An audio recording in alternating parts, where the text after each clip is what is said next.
Okay, thank you.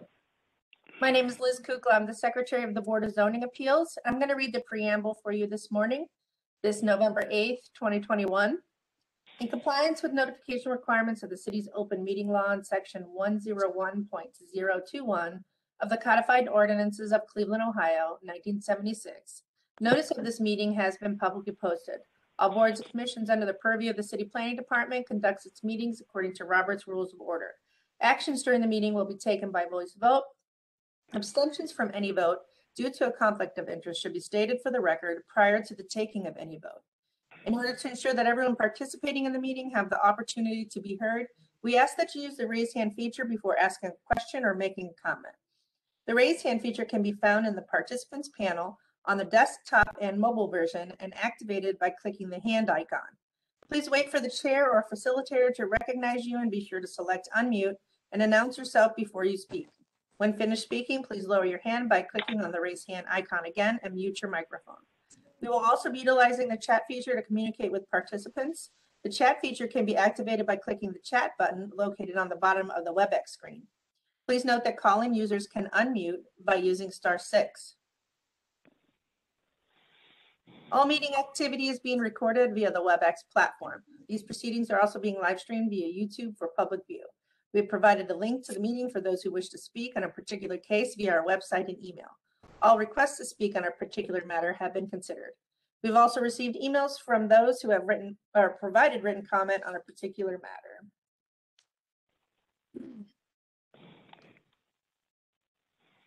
Oops. All right, Madam Chair, if you'd like me to call the roll, I will. Yes, please. Ms. Barnes will be absent this morning. We have Ms. Brown. Present. Thank you. Ms. Faith? I am present. Ms. Britt? Here. Madam Chair, we have a quorum. Great. No postponements. I don't see any council people signed up. So Ms. Faith? I was expecting Councilman Jones, but I don't see him. So there is a call-in user. If you're on the phone, *6 to unmute. If you need to talk, I just want to remind you of that. Thank you. Okay, we can start in order. Ms. Faith, can you go ahead and start with Lake Avenue, please? I can, Madam Chair, but do we need to make a statement since there's only 3 of us today? Very good. Yes. So because we only have 3 members today, your case must be unanimously passed. However, you do have the opportunity to postpone until we have we won't have a full complement because we're missing one, but at least till our number is back to 4. So if anyone wants to postpone, once we call your case, you can definitely say you want to postpone it. Okay, great. With that, moving forward to calendar number 21-165 at 9803 Lake Avenue. Lake Avenue Holdings LP owner proposes to change the use of an existing 2-family dwelling to a fee simple single family residence in an A1 one-family residential district. Lot S. The owner appeals for relief from the strict application of the Cleveland Codified Ordinances as stated in the agenda in the public record, of which there are 5.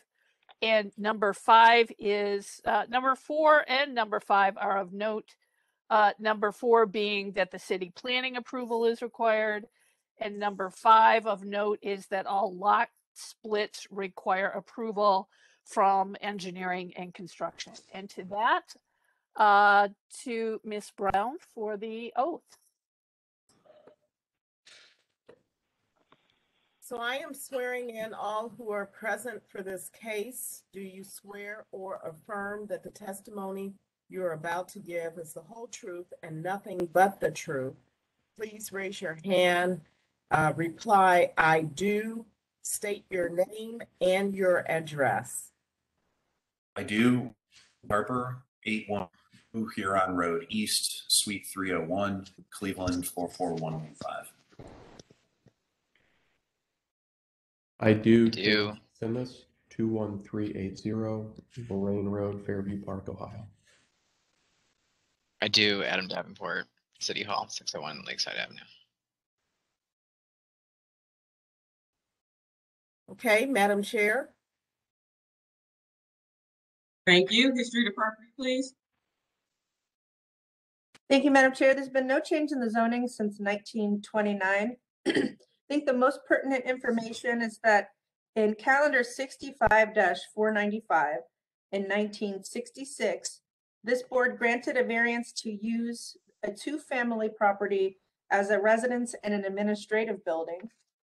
And then in the more recent history in our Acela system, we see that they applied to establish a change of use.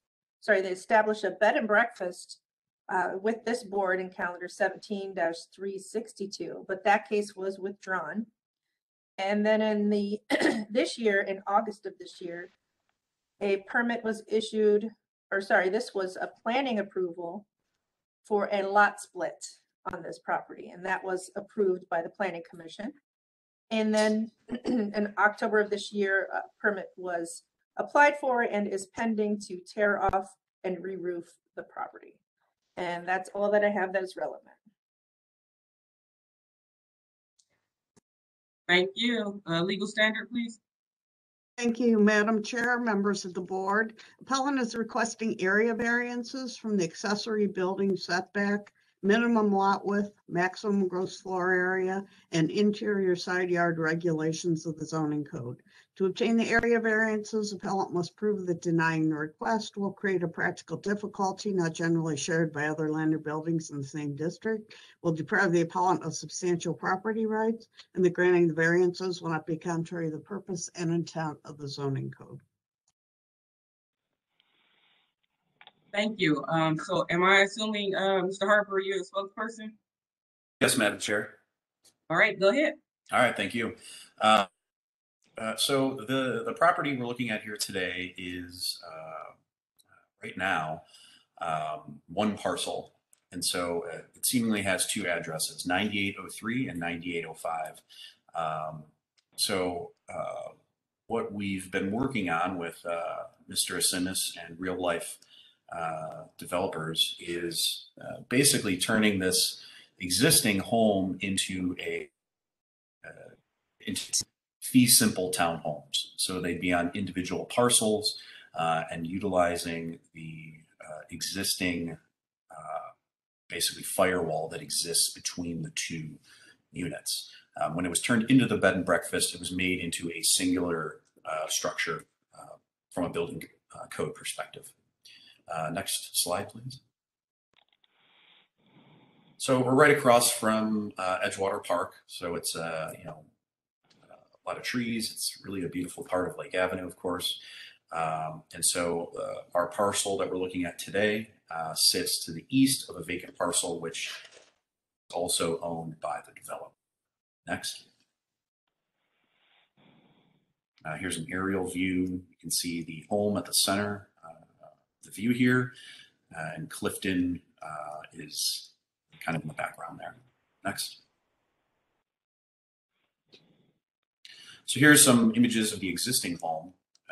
Top left, you have the front of the house, which has a lot of brick, stucco, kind of a Tudor style detailing. And so what we're looking to do is rehab this existing home. Again, have it on two individual parcels. And so that kind of explains the interior frontage setbacks, which would be 0 in this case, because it's basically splitting the lot in half on that interior wall. At the right, we have the rear of the house. So it's in pretty good shape for having been vacant for a number of years. I'm really excited to reactivate this house. We do have a buyer on board for one of the units already. So there's a lot of positive energy here moving forward. Next. Here we have the proposed site plan.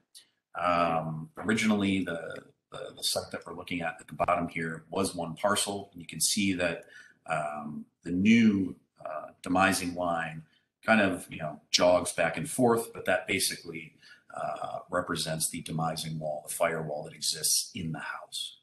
And there are punctures through the firewall inside the house, those would be filled in with the appropriate fire rated assembly to have that be a continuous demising wall, both for fire reasons, then obviously, you don't want people accessing each other's homes from the interior.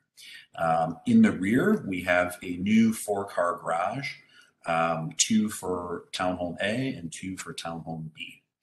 This is basically replacing the existing 4 to 6-car garage that exists there right now. Unfortunately, that garage was, the masonry is really in bad shape, and we'd hoped to renovate it, but it just isn't going to work out. So we're going to reconstruct it and then have a green space between the garage and the existing home. To the west, which would be up in this instance, we have a variety of site plans that are being considered for future townhome development on that parcel. That parcel for the townhomes is zoned multifamily. It also has a number 2 height restriction. And previously we did have a proposal for a condominium building there, but we have since scaled down that project to be townhomes. So that would be utilizing the townhouse code. We'd be looking to meet that code as we always do. But it's a very unique site. And so you can see that there'd be a pedestrian walk between the 2 developments. And so in the end, we feel like that would create a very cohesive new pedestrian experience, both along Lake Avenue, but then also as people make their way into the site. Many of the variances we're seeking today are caused by the fact that we're basically taking one lot and splitting it into 2. Next slide, please. So this is the new renovation of the home. We're going to be opening up that front porch so that it is an actual outdoor porch. The townhomes you see to your right are really just for massing purposes at this point.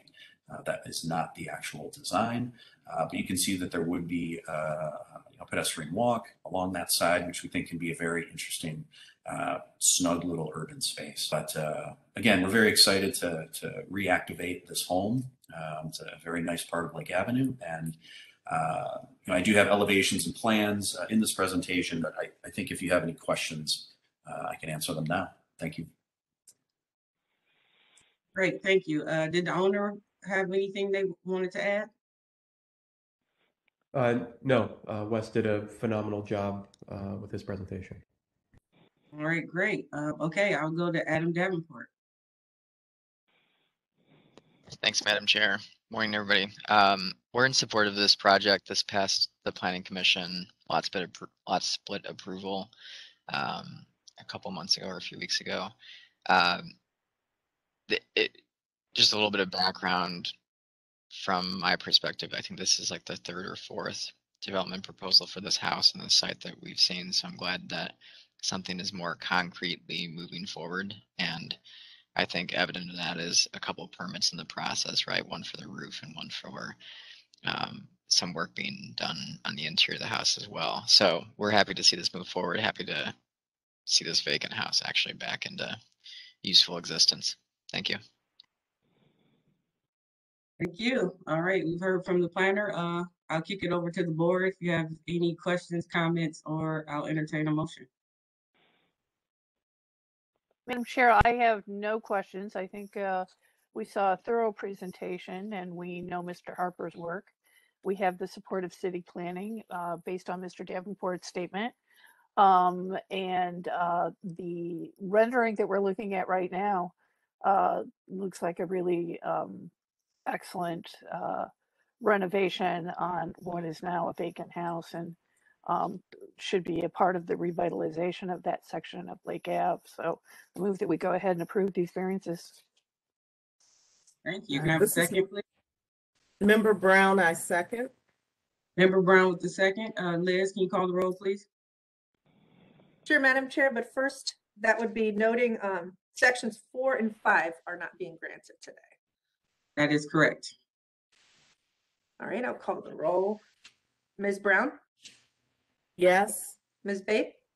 Yes. Ms. Britt? Yes. Calendar 21-165 is granted. It'll be ratified next week and we will send you a letter. Great. Thank you. Good morning, Thank you. everyone. Good luck. Hello. Yes, Councilman, Hello. we can hear you. Hold on. Yes. This is Tim Isaac. I was unable to get in. I apologize. I sent a text and tried to call City Hall as well. I apologize for getting in late, but I didn't have Wellbacks on my system. Okay, thank Thank you. you, Mr. Isaac. We're going to be moving on. I see we have Councilman Jones, so I'm assuming you want to move to his case, Madam Chair? Yes, the appellant did say that she may have to leave, so I don't know if she did. I did not. Madam Okay. Chair, I'm here. Good morning.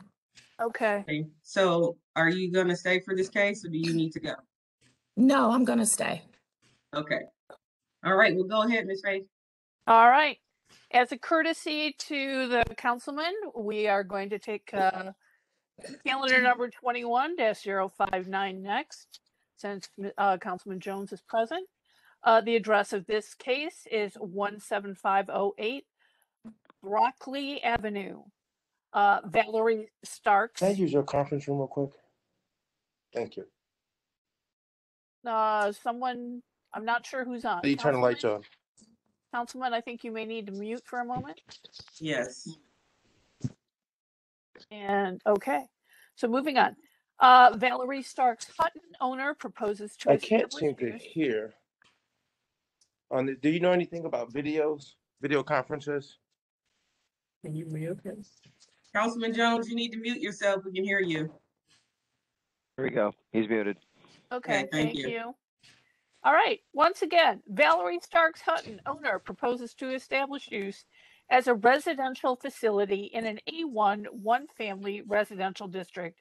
The owner appeals for relief from the strict application of the Cleveland Codified Ordinances as stated in the agenda and the public record. This case has been postponed previously. The second postponement was made at the request of the councilman to allow time for community review. The first postponement was made at the request of the board to allow time for the appellant to submit an operations plan. So this is our third time hearing this case. And so let's see if we can move forward this time. To you, Ms. Brown. I am swearing in all who are present for this case. Do you swear or affirm that the testimony you are about to give is the whole truth and nothing but the truth? Please raise your hand, reply, I do, state your name and your address, please. I do. 17508 Throckley, Cleveland, Ohio, 44128. I do. Timothy Isaac, 17512 Throckley, 44128 Cleveland. I do. Janet Williams, 15611 Glendale Avenue, Cleveland, 44128.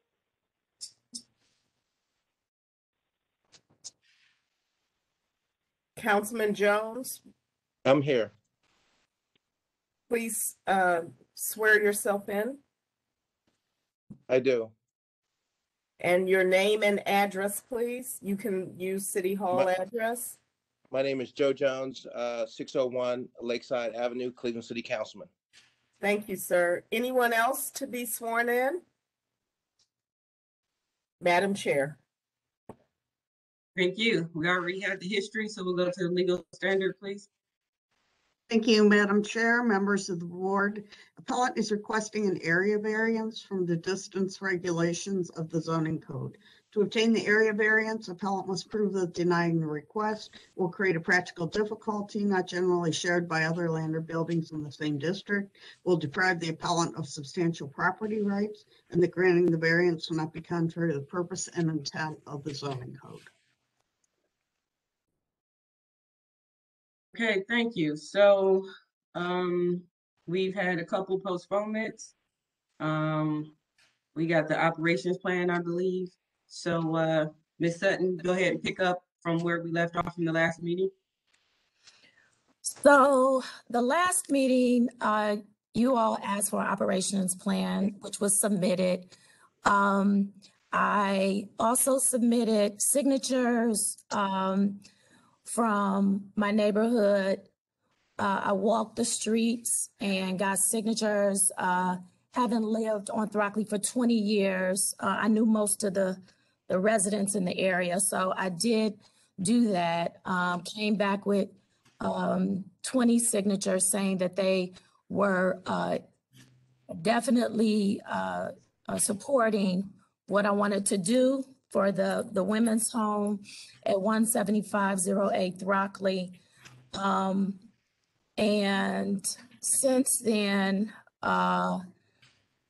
Councilman Jones also wrote a letter giving his support as well for me, not necessarily group homes, but for me, in the confidence of feeling that I am capable and a professional in trying to establish the home, which is now have been changed by the state law. It is called a Class A facility. It's no longer called a group home. It's called a Class A facility. So now, but the reason that we ended up here from the beginning is because of the zoning, which there was an issue with Shaker. Someone thought that there was a group home 1,000 feet within the resident 17508, which it is not. It's in Shaker Heights. I also submitted information from Shaker Heights that said that they have nothing to do with what is happening with Cleveland. Those are two different laws, and there is no conflict with the area in terms of the feet. And so that was the last thing that occurred. And so Councilman Jones postponed until this date. And so now here we are again. And so there's no zoning issue. And there was never a zoning issue because the house is in Shaker Heights. Okay, Maurice, do we have any evidence to back this up here? Evidence in what way, Madam Chair? Yeah, I see the residential facility with the Scottsdale, address. That's definitely Shaker. Right. So And it is she close to another one within Cleveland or no? Nothing came up on the map that I had, so no. She's it's just this one in Shaker. And as you know, as she just stated, that they're not subject to our zoning laws, and it was mainly about clustering in the city of Cleveland. But I don't have anything else, any other within 1,000 feet. Okay. Excuse me, Madam Chair. Hold on. Okay. Okay, Maurice, I just wanted to check on that to make sure before we Sure. over. All right. So essentially, for the record, there are no other group homes within 1,000 feet of this case. So I just wanted to put that on the record. Go ahead, Ms. Hutton. I wanted to let you also know that I sent an email. I mean, we're fine, I guess now, but I wanted to let you know I sent an email from Shaker indicating that there was no conflict. Okay, So, thank you. Yeah, we're not worried about Shaker, but thank you. Okay, all right, cool. Okay. All right, so I'll start with Mr. Isaac. Good morning. I'm calling. I haven't had the privilege to speak or attend any of the previous two meetings for whatever reason. When I was notified that this was happening, I oppose it because I am the very house next door to 17508. There are several group homes within Ward 1. I am certain, and whether they're documented or not, I think one of them is, 2 on Walden, and I don't know the particulars referencing the 1,000 feet rule or any of that, but I know that there are many of the seniors that I spoke to, and some said that they would send letters and oppose this group home for the quality of life reasons and no other reasons. We know that there's a lot happening with these group homes. I'm not a psychiatrist or a psychologist, but I can see just walking up and down the street, there are a lot of the people that you talk to, they're living in the group homes, and it's a quality of life issue for me and the seniors that I think I can speak for today that aren't able to get on this web conference because it was challenging for me. Many of them said that they would call in and write in and submit their feelings opposing this. And again, just from a quality of life issue, I definitely oppose it. I've been there for many years as well. I'm currently doing some renovations onto my property now, and I want my property to stay strong. And I've been in a community advocate, a community leader. I have foundations where I just give back, and having to defend your property and to defend your home from transits, and I'm not speaking ill of anyone, isn't a good thing. We have 3 seniors that are directly next to me that are over the age of 82, and they live alone, and they express that directly across the street from me. There's another senior, and she's over 82, and they expressed that to me, and I think they've expressed it to the councilman. And with all due respect to the process, it's not about business. It's about quality of life. And that's what I'm speaking on today. I don't know anything about the code or the revisions or the Shaker Heights property at 17508. It's about a quality of life and having a right to have a quality of life without defending yourself and without coming out of your home and not knowing who's living next door to you.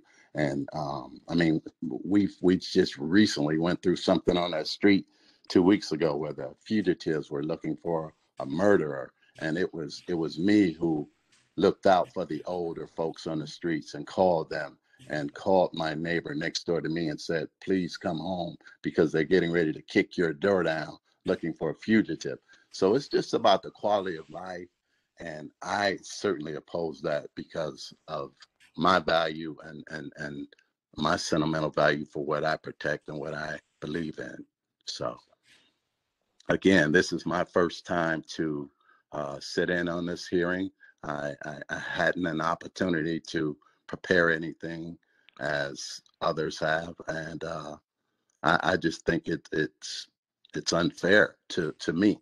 And we don't have to subscribe to what's fair, but had I been notified about what to do earlier, I would have done it just to show my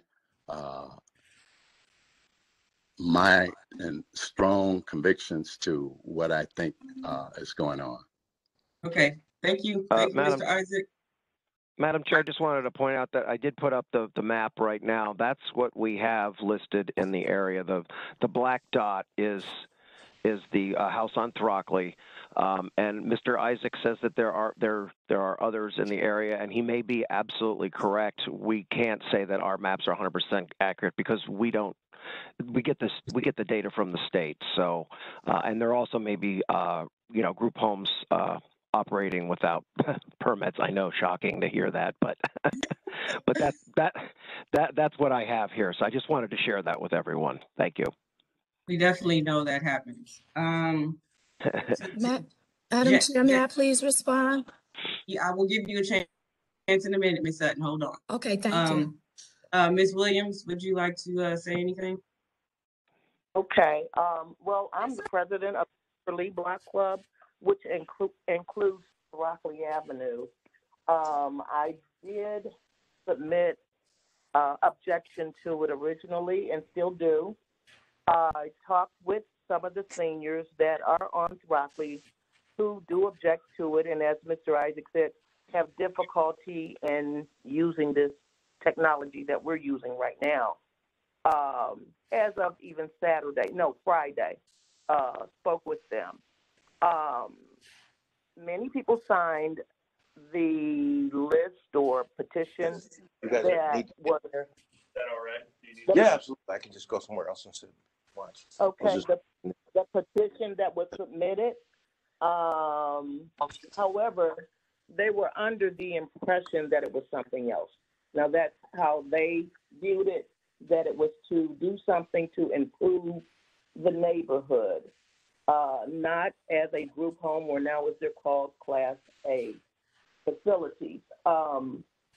Mr. Isaac indicated that yes, there are group homes that are just right under the radar. In other words, there's a number of occupants that make a property a group home, a resident, a group home. So many times, just get one person less and go ahead and operate. That is something that has flooded our community, and we are trying to stabilize our community. As I was searching through crime, there have been several incidents, and the original submission by Ms. Starks was that the community has become crime-ridden or unsafe. So therefore, she wants to move out of the community. But my question would be, why would you want to put a home for women if it's so unsafe? And it is, because there was a murder in the 17,000 block, April 2020, also in December of 2020, and then recently. Ms. Williams, please, Ms. Williams, we're going to keep the comments just to the group home.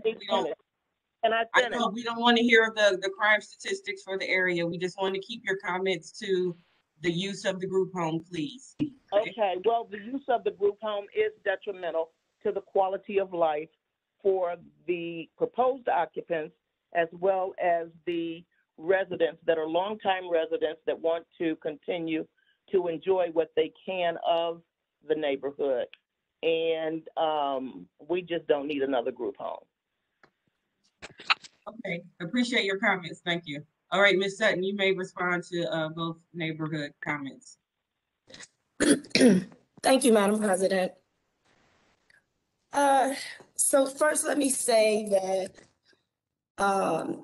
my neighbor is Mr. Tim Isaac, and Mr. Tim Isaac no longer lives on Thrackley. He lives in Detroit, Michigan, and he's lived there now for, I don't know, maybe a year or two. So he really is not in the area that often.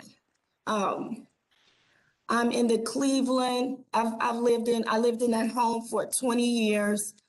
The neighbors across the street, the neighbors next door to him are friends of mine. I spoke to all of them in detail, sat down at the table about what I wanted to see happen. This has always been about the quality of life. It has always been about the quality of the community and about helping others. Mr. Isaac says that he's been in the community and a community leader. Well, if he is that, then he understands that there are other people that need help other than the stable people. And so what happens is this women's group is to help women that can't get on their feet. This is not about mentally unstable or anything like that. It's about helping women be able to, that don't have families, to be able to have someone to help them get to doctor's appointments, help them care for themselves. And to me, that's about the community. Now, as far as the seniors in the neighborhood, I'm really shocked at what's being said right now, because I know a lot of the seniors. I lived on that street before Mr. Isaac moved next door to me. And I knew those people before Mr. Isaac. So I'm not really sure it seems like I'm not really sure where the two different stories are coming from. But that's not really my concern. I know that I got signatures and I explained thoroughly, and I also left paperwork explaining what it was. And they were very happy that I was trying to do something for women.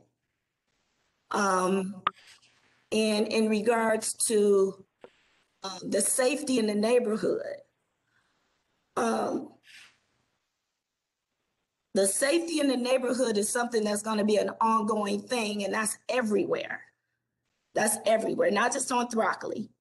The safety is everywhere. Now, as far as what's happening on these other streets, I have no knowledge of that. All I know is I was told to find out about the zoning. I did what the law or what the city asked me to do.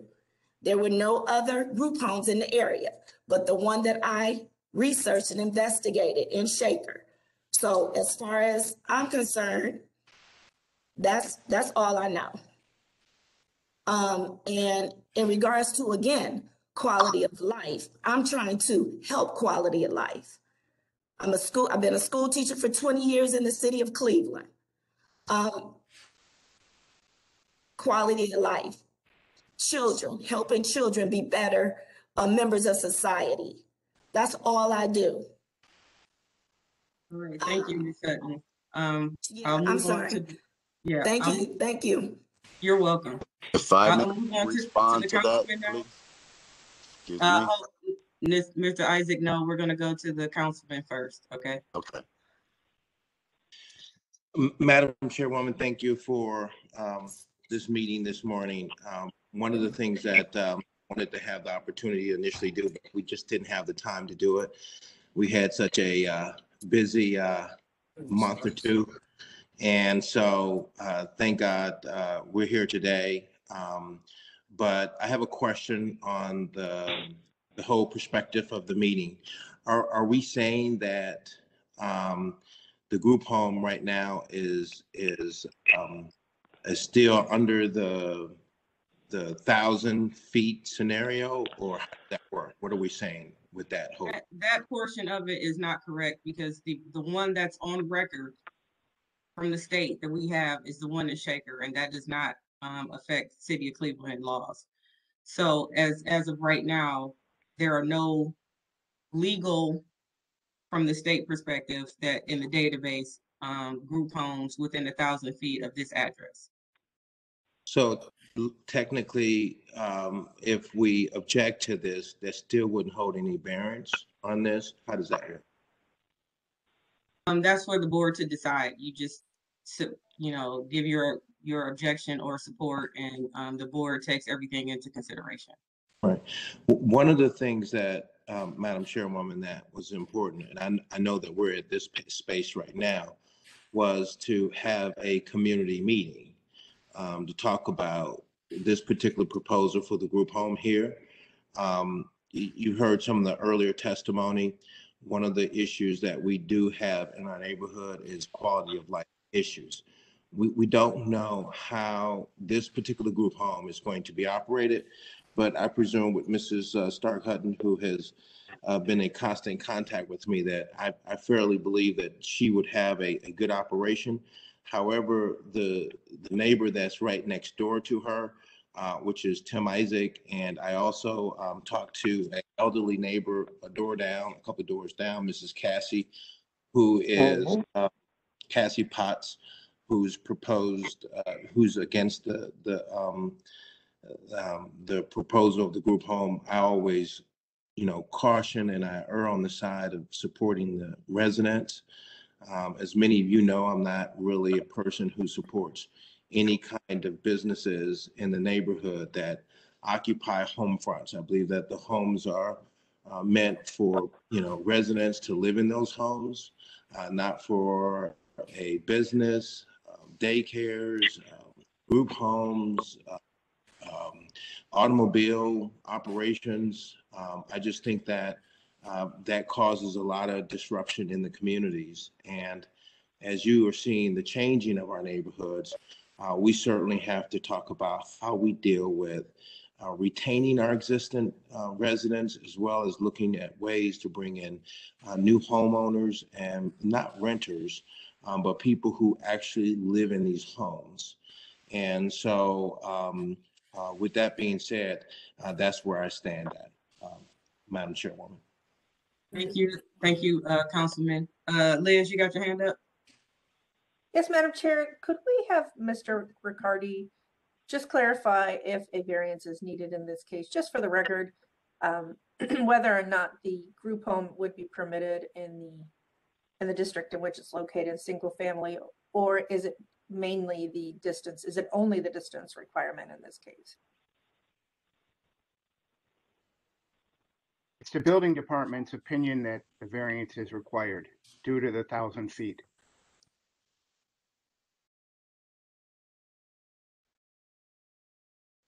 But if there's no 1,000 feet, I think that's the question we're having.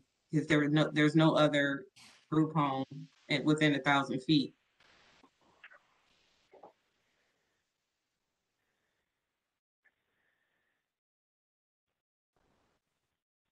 Mr. Riccardi? Yes, it is still the opinion that the variance is required due to the clustering. If the law department wants to make an opinion that because it's in the other city, it's not required, but the purpose of the ordinance and the ability that the state, these uses are permitted in the state, but the cities are allowed to make laws to prevent clustering, which Cleveland did. There is still the clustering effect here, and so it's a building department's opinion that the variance is still needed, unless a legal authority would say that it's not. All right, thank you, Mr. Riccardi. Laura, you have your hand up? Yeah, I did. No, I agree with Mr. Riccardi and the building department. The fact that these are permitted in residential neighborhoods, but as he said, the purpose of the law is to prevent clustering so that it loses the character of a residential neighborhood. And I think the fact that this one is over the border in Shaker doesn't mean that we completely ignore it, because that's not the purpose of what's allowed in Shaker and what's allowed in Cleveland. The fact is that there's one within 1,000 feet. So I think the board does need to grant a variance from that particular provision. Okay, well, now we have clarity. Liz, did you have any other questions? No, thanks. Great. Okay, I will turn it over to the board for questions and or comments, please. This is Member Brown, and I'm not sure if I have a question, but I have a comment, and maybe it leads to a question. Hearing the comment regarding clustering, I would be concerned about voting without understanding how the community, I guess, feels about this. And as Ms. Starks-Hutton has provided some signatures showing support, I have not seen that document to understand where those signatures come from. And I also... Maurice, I'm sorry to interrupt. Maurice, don't we have that somewhere? Okay. Thank you for putting that up so I could look at it further, and I will. But my comment, I think, is also of concern where the Block Hub person says some seniors may have signed it thinking one thing, but not actually understanding the plan. And I believe, as Ms. Hutton testifies, that she did discuss it, but having a person-to-person discussion versus a community meeting might yield a different type of conversation. So clustering and community understanding are the two items that I think I'm interested in a little more information. Can I respond, Madam Chairwoman? Yes, go ahead. What I would like to do is, what I didn't have the time to do, during all of what has been happening within the last couple of months with all the elected officials, is have a community meeting where we actually iron it all out in a session. We didn't have an opportunity to do that, and I would like to have that opportunity if it is the privilege of the board. If not, I understand. Thank you. Yeah, this is the third postponement on this case, and I'm a little hesitant to keep postponing. Miss Hutton should know what her future lies at this point. So I'm a little hesitant to keep postponing this case. I think we just need to go ahead and make a ruling on it at some point.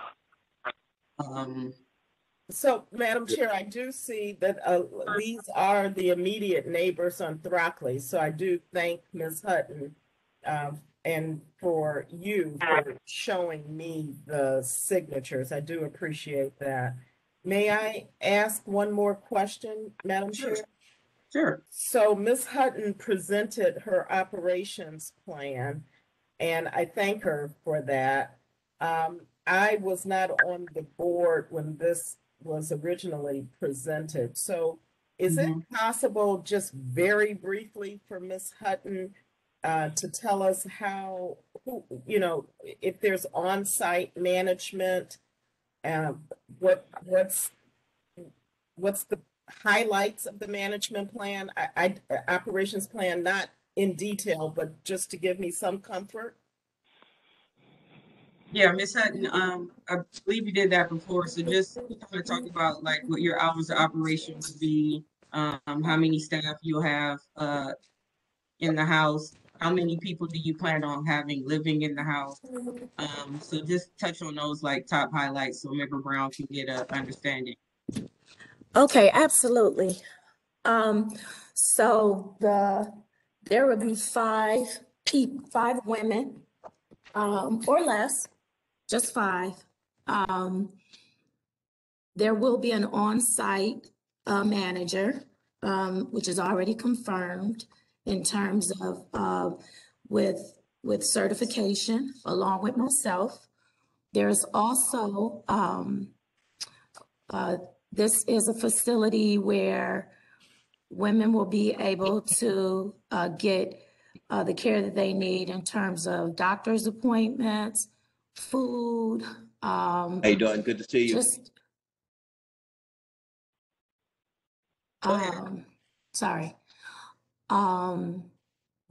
So basically it's a place to stay.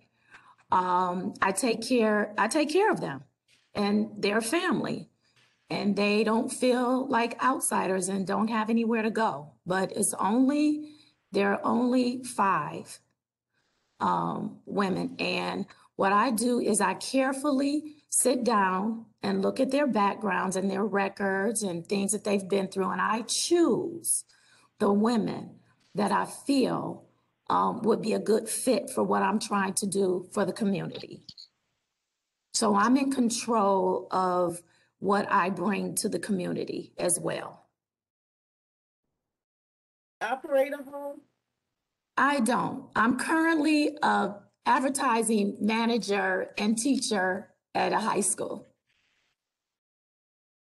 I've been wanting to do this for some years now. So that's how this all came about. I have my credentials and my certification, but we ran into this snag. And yes. If I could respond, please. This is Tim Isaac. Mr. Isaac, what are you responding to exactly? To just add to what's been said. First of all, in reference to the list that was submitted, my name is on the list, and it should have been scratched from the list. So I don't know how many other names are on the list that, again, as the earlier, I don't recall her name, that's on Glendale mentioned how many people that actually totally understand what they're signing up for and what they're subscribing to. And then secondly, you know, in today's world, we all know that mental health is running rapid and probably touch all of our families. So Mrs. Starks, and I don't know about anyone else on this call, you know, that has the qualifications to say who needs help regarding mental health or psychological or psychiatric.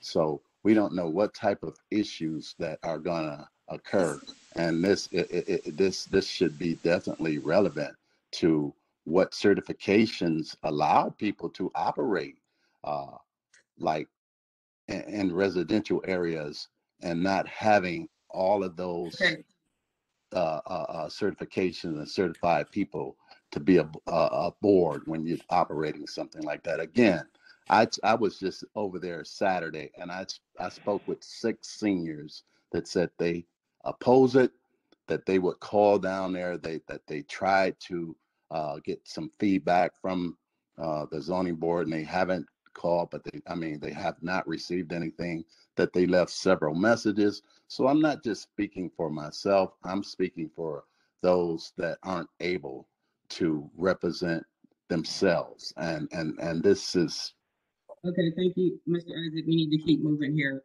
okay. And Lori has a Again, hand raised, if my and I name could think, be scratched from that list of signatures, Madam Chair, may I please respond really hold quickly? on, everyone, please. If I do not acknowledge you, you cannot speak. I'm sorry. My Done. apologies. I see Lori has her hand raised. I'm pretty sure she's probably about to say what I was going to say is that the state dictates who is qualified and who isn't. And okay. that is not Okay. what we do here at the Board of Okay. Zoning Appeals. Okay. I just thought that I would say that I don't know what's Okay. yeah. So Okay. Madam Thank you, Chair, Mr. I Isaac. think Hold on Alana a had her second. hand raised. I think Alana had her hand raised. So Lori, did you want to add anything else, or did I say what you were going to say? That's exactly what I wanted to say. Okay. The state does require the level of certification and training that they deem appropriate, and the city doesn't have any input on that. okay. Right. Thank you. All right. This is Who did you Janet say? Williams. I just wanted to add to what Who is Mr. this? Isaac said. Janet Williams. Miss Williams, once again, you need to be called upon by myself or Maurice, and you have not. So we're So gonna. how do I raise my hand? I'm on the phone. Yeah, I don't know if there you is can. no method for her to do that. You're absolutely right. Okay. All right. Well, hold on one second, Miss Williams. What did you say, Liz? Who? Maurice, No, I who said wants to speak? Alana had her hand raised, I Alana, believe. okay, yes. Miss Faith, go ahead. Well, she's cutting in and out. Okay. So, All right. so all right. So we seem to be all on the same page with regard to what Lori just tossed in. And it seems, since it's been some time, and for the benefit of Miss Brown, perhaps, I think it might be helpful if Miss Starks Hutton could briefly, succinctly tell us her total number of people, the ages of the women, and where the women might be coming from. I believe she touched on that, Alana. Yeah. She told us those already, and I don't want to keep circling the wagons here, having her repeat herself. I think we have all the information we need from everyone that's testified. So unless someone needs to, bring anything new to the table, I will call on Miss Williams to give her last input here, but we need to keep this moving. So go ahead, Ms. Williams. I just had one more thing too. Okay. If she would be willing, in looking at the floor plan, it looked like there's capacity comfortably for 4 people. If she'd be willing to accept any less than the 5 people she was proposing. That was it. Okay. I believe she did say 5 or less. But Ms. Hutton, you can go ahead and answer that. So yes, I said 5 or less because the dimensions, one of the bedrooms is larger, which can hold 2 women. Okay, thank you. All right, we're going to go to Ms. Williams for her last statement. Okay, my last statement, I want to bring up, as Tim Isaac had asked his name to be removed, there are other people that could not get on the call that would say the same thing. That's all I want to say. Okay, thank you. All right, I'll hand it over to the board now. Madam Chair, Ms. Starks, can you tell me the hours that you would have staff there? You did mention on-site, but not hours. So everything is, Maurice, is it okay if you bring up the plan that I put in place? That I don't have those. I don't have those. No, you just answer Ms. Brown with that question. Okay. All right. So it's an all-day operation. So they live there. So they would be there 24 hours? No, they wouldn't be there for 24 hours if they worked or if they have appointments. No, No, she's asking about the. They sleep. They stay there they live there. I'm talking only about the manager. staff. Your on-site the management. Oh yeah, they're there 24 hours. Yes. Okay.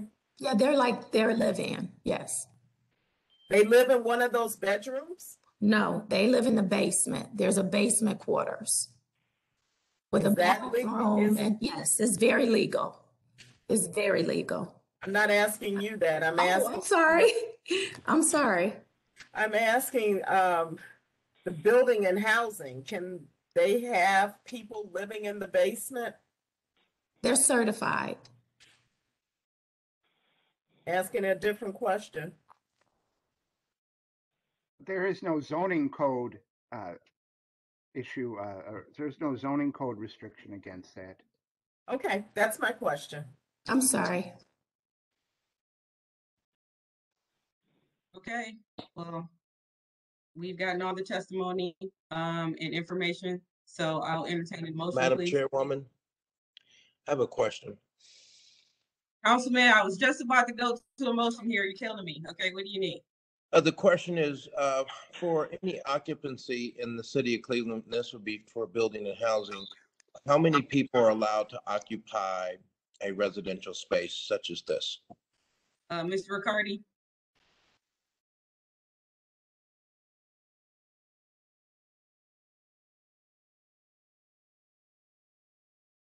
You're on mute. There is a definition of family in the zoning code, which talks about no more than 3 unrelated persons living in being considered a family. And so that's how it's judged, not related by blood or marriage, no more than 3. Now, this is a special use that is permitted, and that's why the residential facility definition is listed as number 1 on the agenda. So a family is no more than 3 unrelated persons, but that doesn't apply to what we're talking about today. Thank you, Mr. Riccardi. Lori and Liz? Yeah, I just wanted to make this clear that there's a federal law that protects the ability of disabled people to live in regular neighborhoods, and that the city of Cleveland, along with any other community, is required to allow this type of facility, even if ordinarily they would not allow more than 3 unrelated people. So the only ability we had, for a good reason, to allow people to actually live in a home instead of a institution. So that should not be a consideration here, because the only ability we have to govern something like this is to keep it from being clustered in one neighborhood so that it loses its single family character. I think that's it's an important point to make here. So the 3 unrelated people, the definition of family is not relevant in this case, as Mr. Cardy indicated. Thank you, Lauren. Liz, did you have something else before we move on? Yes, Madam Chair, the site plan in front of you does not show any basement residence. And so the question would be to Mr. Riccardi, should the site plan show that there'll be living space in the basement or sleeping space in the basement? Or would the board like to request that? And also, should that be something on the plans or on the application stating that it'll be 5 residents and I don't know if it's 1 or 2 staff members, but the occupancy should be adjusted to show that. And I guess that again to Mr. Riccardi, should the site plan show the basement residential unit, I guess, or the sleeping quarters? Now, of course, for zoning purposes, the plans do not have to be as detailed as for building code review purposes. And the zoning code is done before the building code is done. Having said that, at least basic floor plans are required. And although, as I say, although it has no effect on the zoning review in terms of items of non-conformance, if the basement is occupied, it probably should have been included in the floor plan exactly for this kind of review, exactly for the BZA review.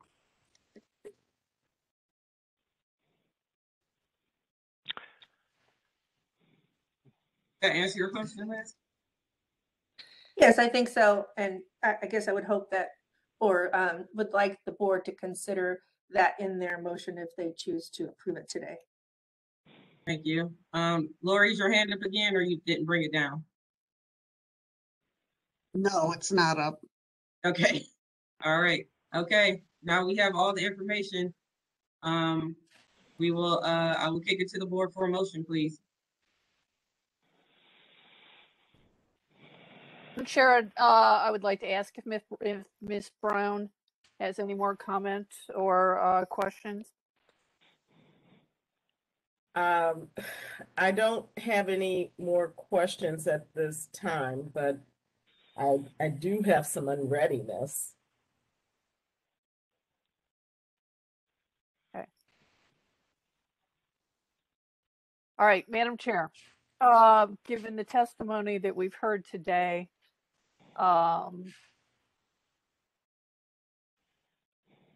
we have some community opposition. We've heard from the councilman. I think our valuable comments have come from Ms. Wagner with the legal aspects of allowing housing for those persons who are vulnerable members of our community, and from the testimony of Mr. Riccardi in building and housing. I would say that in my opinion, in reviewing the plans, that the occupancy for residents should not exceed 4, given the size of the bedrooms. There's one bedroom that's larger that I think would be adequate for 2.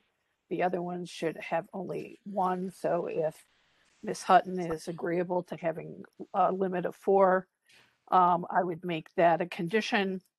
And to Ms. Kukla for asking the question about the floor plans for the basement, I would ask that that also be a condition, that the basement plans must be submitted before ratification.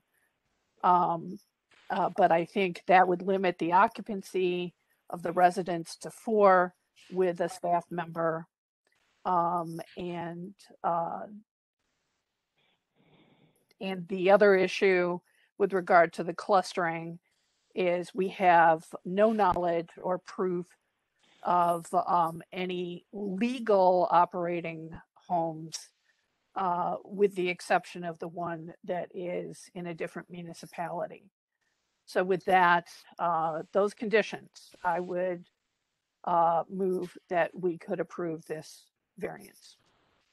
Thank you, Ms. Faith. Can I have a second?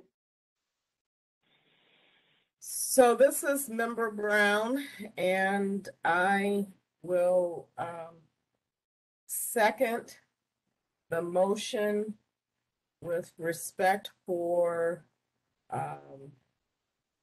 legally providing quality housing for all members of our community and with the conditions and limitations that are proposed in the motion. Thank you. Second by Member Brown. Call the roll, please, Ms. Kukla. Madam Chair, first, would you like Ms. Sutton to respond to the number of residents, or do you want to just go ahead with the motion? I guess that's good. We can pause that. Ms. Hutton, just are you willing to keep your residents to 4? Sure, I can do Okay. that. All right. Okay. Ms. Brown? Yes. Ms. Vape? Yes. Ms. Britt? Oh, I'm sorry, I didn't hear you, Ms. Britt, sorry. Yes. Okay, calendar 21-059 is granted conditionally. We will hold the ratification until we receive that updated site plan showing the sleeping area or living space in the basement. Then the case will be ratified and we will send you a letter. All right. Good luck. Good luck, Ms. Hutton. Be a good neighbor.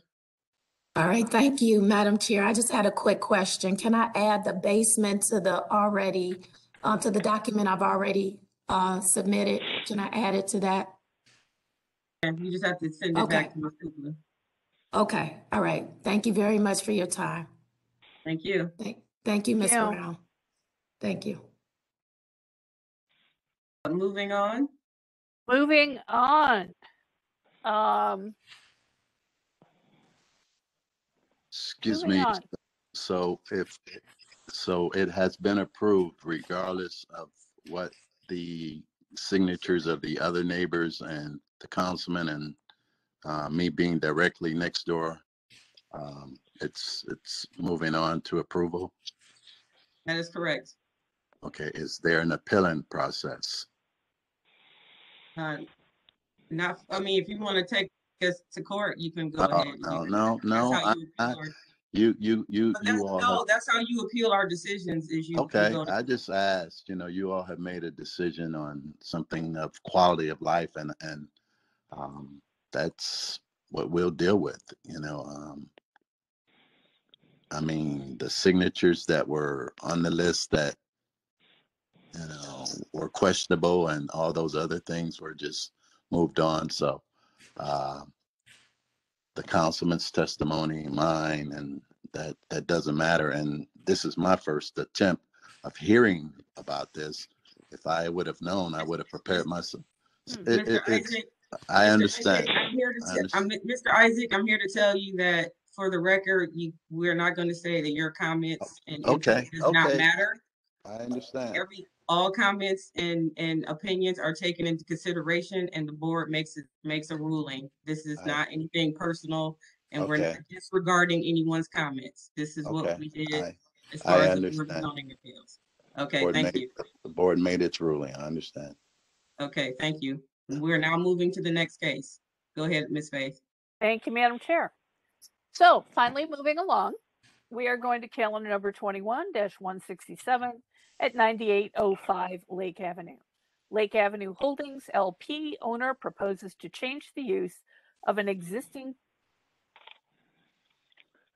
I'm on the wrong. No, we already did that. Yes. Yeah. And I'm like. That sounds. Those were combined. Those two. Yes, they were combined, and I'm just now catching that after weeding through our last case. So my apologies. But here we go. Read them together, did we? No. Well, they were. Not. I didn't read the second address, but they are essentially the same. They were clustered. Yeah. Yeah, they were clustered. Do we now need to vote on it?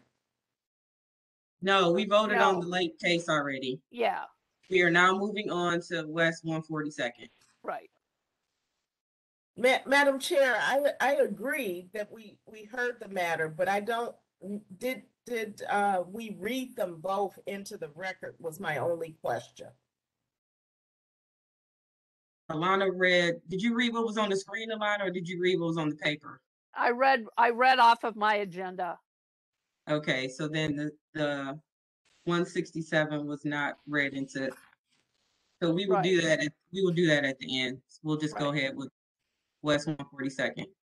Because on Thank the you. agenda, it prints out on the second page, and so, Okay. but I don't No think problem. the variances, I think, are the same for both. So anyway, so moving on. Calendar number 21-166 at 3280 142nd Street.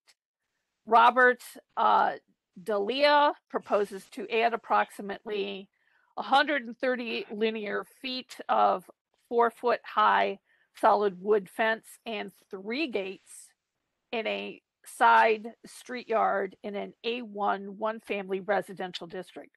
The owner appeals for relief from the strict application of the Cleveland Codified Ordinances as stated in the agenda and the public record. And with that, to you, Ms. Brown. I'm swearing in all who are present for this case. Do you swear or affirm that the testimony you are about to give is the whole truth and nothing but the truth? Please raise your hand. Reply, I do. State your name and your address.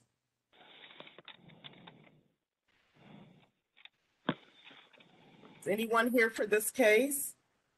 We would like to have you sworn in. Yeah, yes, Robert Delia. And your address, please? 3280 West 142nd Street, Cleveland, Ohio, 44111. Adam Davenport, Cleveland City Hall. Anyone else? Madam Chair? Thank you, Ms. Brown. History of property, please. Thank you, Madam Chair. There's been no change in the zoning since 1929. I found in our Records Administrative Office that in 1925, a permit was issued to erect a 1.5-story dwelling and garage. There are no variances on file for this address, and in the Acela system, we found that in June of 2020, a permit was issued to install vinyl siding. And that's all that I have. Thank you. Legal standard. Thank you, Madam Chair, members of the board. Appellant is requesting area variances from the fence regulations of the zoning code.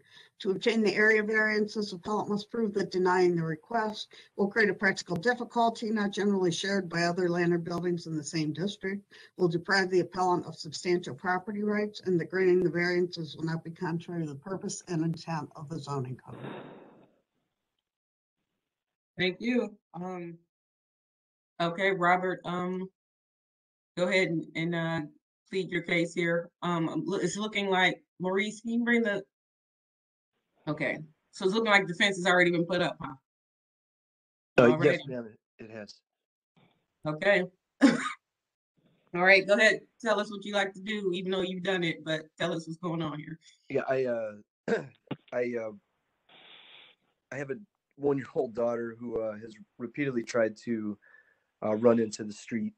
And so my wife said, hey, it's about time we put a fence up. So I went ahead and put up a 4-foot high fence.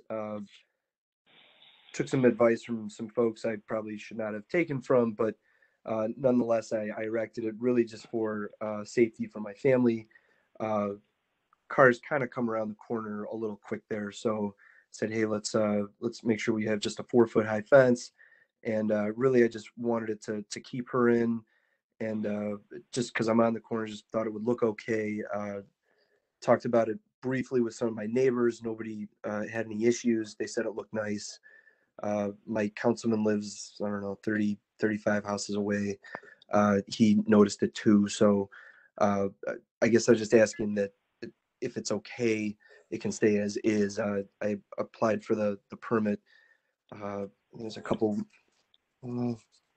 a month ago or so. So I apologize. I don't have a lot of experience going to zoning board meetings. I don't have the technical skills behind me, but essentially my fence is up, and I was really just more for safety concern. Okay, thank you. Maurice, can you bring the picture up again? So the issue, Sure. it looks like it's fairly close to the sidewalk there. It is only 4 feet high, though. Yeah, yes. Okay, Adam Davenport, did you swear in? Did, yes. Okay. Thank you. Thank you, Madam Chair. I think the only thing listed with this is the opacity requirement. I mean, there might be a distance equation too, but normally I think we see these cases as like 6-foot cases, but this is just a 4-foot fence. I'm in support of this. The councilman called me earlier today in support as well. I think from a safety standpoint, we always look to make sure that the sight lines near the driveway are clear for vehicles as well, which it seems to be with the 4-foot requirement. That's my only real concern. Okay, that's your concern, but you're okay with nothing happening there, or? Sorry, yeah, let me rephrase that. That was poor wording. Generally, the only concern with, besides the height, is the driveway concern when backing out, so nobody gets hit. This seems to be off the sidewalk, even a little bit by a foot or so, and the height's only at 4 feet. So I don't take any issue with the current situation here. Great, thank you. Yeah, normally we have an issue at 6 foot because then you can't see who's walking when you're backing out. But I agree with this being 4 foot. I think the sight line is okay. Board members? No questions, Madam Chair. We've heard Mr. Davenport's testimony, and he stated that Councilman Slife is in support of this. We see the pictures. We know that this is asking forgiveness, not permission, and since the fence is already up, but certainly the safety of the child and the family is of paramount importance here. So I move that we go ahead and approve this variance. Thank you. Can I have a second, please? Member Brown, I second. Member Brown, second. Go ahead, call the roll, Ms. Kukla. Ms. Brown? Yes. Ms. Faith? Yes. Ms. Britt? Yes. Calendar 21-166 is granted. It'll be ratified next week, and we will send you a letter. Thank you so much for your consideration. I really appreciate it. All right. Good luck. Make sure you get permits next time, Robert. Understood. Yeah. I will do right by the city. My apologies for that slip. I apologize. We know where you live now, Robert. So absolutely, I understand the game now, and it will happen. Thank you very much for your consideration. Thank you. Good luck. Thank you. Okay, moving on. All right, Madam Chair, here we go. Calendar number 21-168 at 16504 Dartmouth Ave. Joe Prioli proposes to install approximately 42 linear feet of a 6-foot-high wooden fence in a rear side yard in an A1 one-family residential district. The owner appeals for relief from the strict application of the Cleveland Codified Ordinance as stated in the agenda in the public record, of which there is only one. To you, Ms. Brown. Oh, thank you. I am swearing in all who are present for the case. Do you swear or affirm that the testimony you're about to give is the whole truth and nothing but the truth? Please raise your hand. Reply, I do. State your name and your address.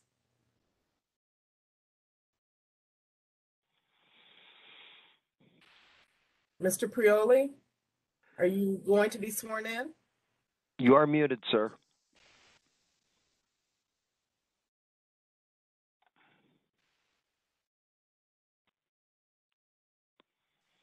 Can you hear me now? Yes, we can. Yes, thank you. we can. Okay. Please raise your hand, State I do, give your name and address. My name is Joseph Stephen Frioli. I live at 16508 Dartmouth Avenue, Cleveland 44111. Okay, anyone else to give testimony? Adam Davenport, Cleveland City Planning. Slight.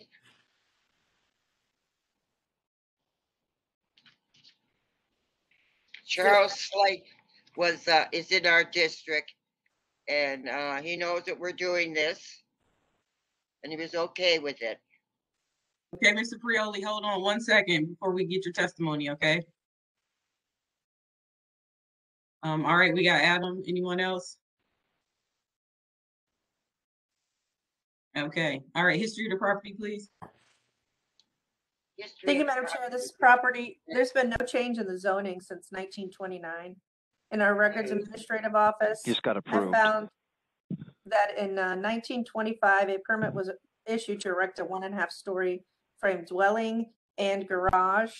In 1991, a variance was applied for and granted in 1992 in calendar 92-310 to erect 60 feet of 6-foot tall stockade fence to be angled at the corner nearest the driveway. This variance was granted based upon that site plan showing the angling. And Madam Chair, I believe that's all that we have for this case. Yes. And what was that last case about the fence? When was that? It was to erect 60 feet of 6-foot tall stockade fence to be angled at the corner. And so it seems that they are replacing the fence that was granted in that calendar number back in 1992. 92. Okay, that's what I was looking for. Okay. All right. Legal standard, please. Thank you, Madam Chair, members of the board. Appellant is requesting area variances from the fence regulations of the zoning code. To obtain the area variances, appellant must prove that denying the request will create a practical difficulty not generally shared by other land or buildings in the same district, will deprive the appellant of substantial property rights, and that granting the variances will not be contrary to the purpose and intent of the zoning code. Thank you. All right, go ahead, Mr. Prioli. Okay.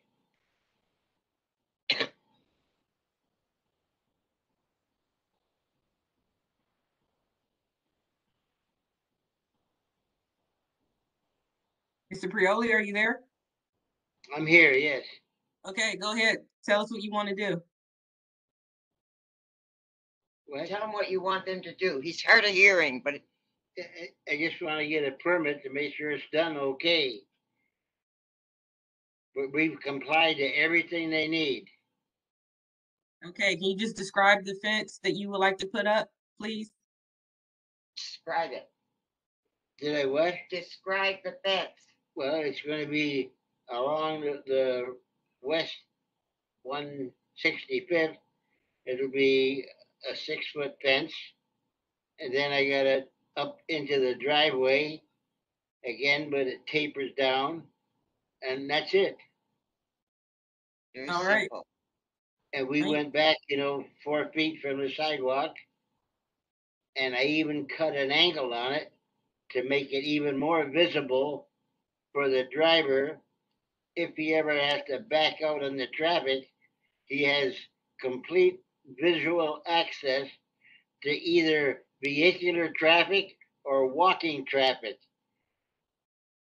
Great. That's exactly what we were looking for. All right. We want to make sure that the driver can see everything before he backs out. Great. Thank you, Mr. Prioli. Madam Chair. Adam Davenport. Oh, Maurice. Madam Chair, if I could just state for, the plans that are submitted here don't show that tapering. But you can see where it has already started construction and there is a tapering. So I don't know how you want to handle that if we need a revised drawing or what, but I just wanted to throw that out there. Okay, thank you. I thought it was, but I'm not sure. But I know that It is. we talked to the people in the neighborhood and they all love it.